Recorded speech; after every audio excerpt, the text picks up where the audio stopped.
Olá, bem-vindos a mais um vídeo da Hora Suave e hoje nós vamos falar sobre o primeiro episódio da tão aguardada série de The Last of Us, Quando Estiver Perdido na Escuridão.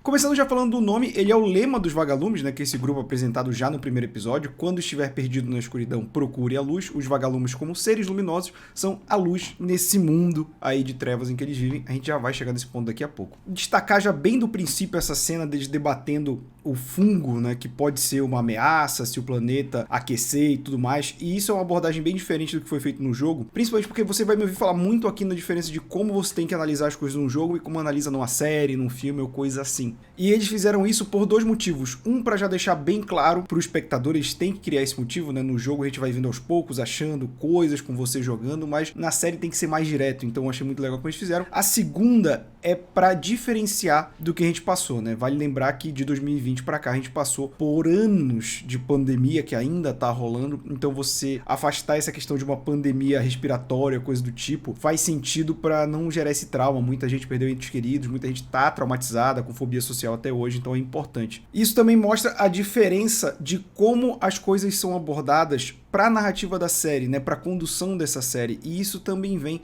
para diferenciar mais da questão da pandemia que a gente passou. No jogo a gente já começa na confusão, né, quando explode, né, o fungo tomando conta das pessoas e tal, que se passa em 2013, o ano que foi lançado o jogo, e aí é 20 anos no futuro, então 2033. Aqui eles optaram por fazer em 2003, porque é um período em que você estaciona o tempo ali e 20 anos depois você está em 2013, que é o ano em que a gente está. Acho que é uma escolha de tempo muito acertada, e isso também, de novo, ajuda a não fazer com que a gente esteja passando por isso. Tipo, estamos passando por uma pandemia e tudo mais. E também ajuda que a gente veja muita coisa antes desse outbreak, porque no jogo você começa tomando controle. Você tá jogando, você tá fazendo as ações, então a introdução do personagem, toda aquela sequência mais, digamos assim, acelerada, fazem parte e você vai aprendendo aos poucos. Você tá tomando as decisões. Aqui, a gente sabe que o Joe vai perder a filha, então a gente tem que se importar com ela, porque no jogo é a gente que falha junto com ele, a gente que tá jogando. Aqui a gente tá vendo, a gente tá sentindo, a gente tem que entender a dor dele, então a gente apresenta a filha dele, a gente vê quem ela é, vê como ele é, vê o dia que é importante aquilo, então tem toda a trama da filha dele morrer, que eu achei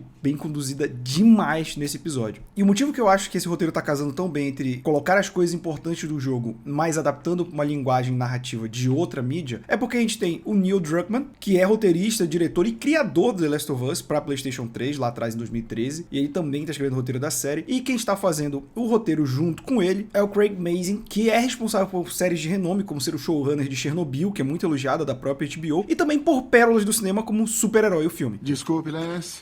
Nós temos que ir. Por quê?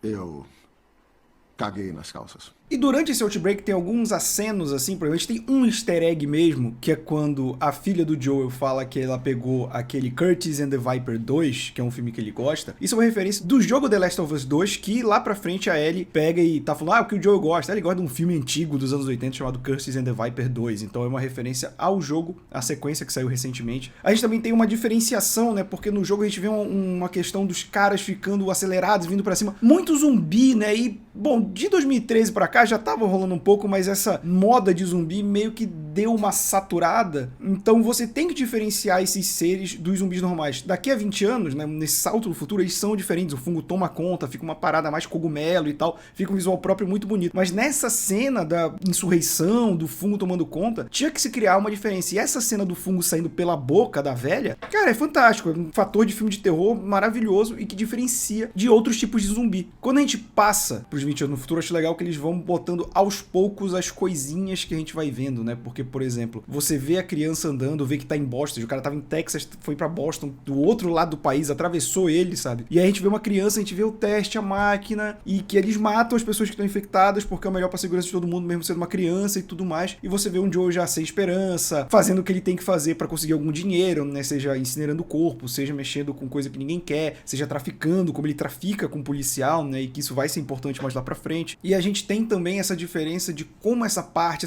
principalmente 20 anos depois, as pessoas falaram que essa parte dos 20 anos depois é muito diferente do jogo. Mas eu acho que é justamente por isso, toda essa parte inicial, que é justamente a parte de prólogo do jogo, a parte que vai te fazer aprender a atirar e não sei o que, ela só existe pra você aprender o jogo. Se não existe isso, toda a narrativa, aquele tiroteio que vai levar eles aos vagalumes, é inútil pra narrativa, ele só consome tempo. E numa obra com uma história tão densa, você não pode perder tempo com fanservice. E acho legal que quando eles encontram os vagalumes tem alguns pontos, por exemplo, a Marlene aqui, que é a mesma atriz que dubla ela no jogo, então ela tá reprisando o papel dela agora em live action, e a gente já vê a Ellie muito antes, né? Eu vi muita gente falar, isso não tem antes, eu vi muita gente falar, isso não tem no jogo e tal, mas é importante também lembrar que a gente tá vendo 10 anos depois do lançamento do jogo, e que teve o DLC que conta a história da Ellie, que foi lançado depois do jogo. E aqui, novamente, aquelas mudanças de jogo pra série. No jogo, a Ellie chegar do nada, sem background, de você ir descobrindo aos poucos, é uma narrativa interessante, porque você é o protagonista, você tem aquela missão, e você vai se apegando a personagem. O público não é o Joel, ele vê o Joel, então ele tem que comprar a ideia da Ellie, porque ela vai se tornar irritante em vários pontos, ela vai se tornar um problema, pra não simplesmente, deixa essa menina aí, entendeu? Então eu acho que é importante que eles apresentem essas coisas, já colocam várias coisas da DLC, né, da história dela ter fugido e dela ter sido mordida e tudo mais. Bem importante eles terem colocado isso. Assim como eles mudam algumas pequenas coisas, como o cara tem medo do Joel, ou seja, dá a entender que o Joel é um cara perigoso, e ao mesmo tempo mostrando que eles não estão atrás de armas, mas de uma bateria, porque ele quer achar o irmão dele. Então é uma missão um pouco mais nobre, digamos assim, né? Acho que eles vão balancear esse lado, porque o Joel é um cara muito dúbio durante toda a construção de The Last of Us. E aí, quando a gente vai pra ir tomar conta da Ellie, ela acha o código. Esse código é importante que ela vê, né? As mensagens do rádio. Se vier uma música dos anos 60, quer dizer que não tem nada. Se vier uma música dos anos 70, quer dizer que chegou uma carga nova. E se vier uma música dos anos 80, tem um X vermelho, que pode ser um problema, já que já tem um código para quando nada acontece. Ou seja, não faça nada, fique em casa e tudo mais. E isso vai ser importante também no fim desse episódio. Quando eles tentam fugir com a Ellie, aparece justamente o guarda que tava traficando junto com o Joe, né? Comprando as drogas dele e tudo mais. E isso é importante porque no jogo são dois guardas, é muito impessoal, e aqui eu sou um cara que eu sou contra flashback, principalmente no mesmo episódio, assim, uma coisa que já aconteceu, mas como eu falei, eles têm que deixar bem claro pro público que isso pode ser uma missão de redenção pro Joel, que isso é um trauma que não passou, foram 20 anos, mas aquilo ainda tá na mente dele, então quando ele perde o controle, quando ele mata o cara, um cara que você dá a entender que ele tinha contato frequente, já que ele traficava pra ele, mostra que é algo que ainda tá lá dentro e que machuca ele muito, entendeu? E quando ele tá indo com a Ellie, que ela fala que ela não tá infectada, que ela já tomou uma mordida e tudo mais, a gente vê as ruínas do mundo, né, que é uma das coisas mais legais do The Last of Us, o visual, e a gente tem a música do Depeche Mode tocando, Never Let Me Down Again, que é uma música dos anos 80, ou seja, vem problema adiante, pode ser que venham mais instaladores, né, que são esses zumbis ou coisa assim, e a letra também dialoga diretamente com a série, que é alguém falando que tá pegando a estrada com o melhor amigo de novo e pede pra ele não me deixar na mão dessa vez. Então, não que a Ellie e o Joel sejam amigos, mas essa jornada do Joel de proteger uma criança é a mesma que ele tava fazendo com a filha quando ele fugiu, e que ele infelizmente não conseguiu proteger ela, e talvez agora seja a hora de se redimir quanto a isso, protegendo, não deixando ela na mão de novo, né? Never Let Me Down Again, não me deixe na mão nunca mais. Então, eu acho que foi muito bem trabalhado, acho que a HBO fez um trabalho fantástico. Só por esse episódio, não dá pra dizer, mas seguindo essa toada, é a melhor adaptação de videogame possivelmente já feita. Então vamos torcer pra que se mantenha esse nível durante a série. Eles que já falaram que não vão extrapolar a história do jogo, mas tem DLC, tem uma série de coisas, tem muita história, né, nos colecionáveis do jogo que dá pra explorar. Então eu tô ansioso pra cada domingo ver a série e trazer aqui vídeos semanais pra você. Então,